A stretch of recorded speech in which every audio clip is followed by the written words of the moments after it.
Kidlat buhay pa. Posibleng kakampi na ni Tanggol sa FPJ's Batang Quiapo. Mainit na usapan ngayon sa mga taga-subaybay ng FPJ's Batang Quiapo matapos kumalat ang balitang nakaligtas. Umano si Kidlat sa paglusob ng grupo ni Tanggol. Marami ang nagulat at natuwa, lalo na't inakala ng karamihan na tuluyan na itong nawala sa istorya.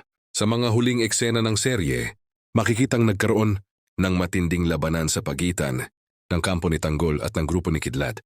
Ngunit sa kabila ng kaguluhan, tila may matinding plano pa si Kidlat at ngayon, may mga espekulasyon na magiging kakampi na siya ni Tanggol sa laban kontra sa mas malalaking puwersa ng krimen sa Quiapo. Kung totoo ito, isa itong malaking twist sa istorya dahil kilala si Kidlat bilang isa sa mga kaaway ni Tanggol. Posibleng magbago ang ihip ng hangin at magsanib puwersa sila para wakasan ang kasamaan na bumabalot sa kanilang lugar. Patuloy namang nag-aabang ang mga fans kung paano lalalim ang kanilang ugnayan at kung ano ang magiging papel ni Kidlat sa bagong kabanata ng Batang Quiapo.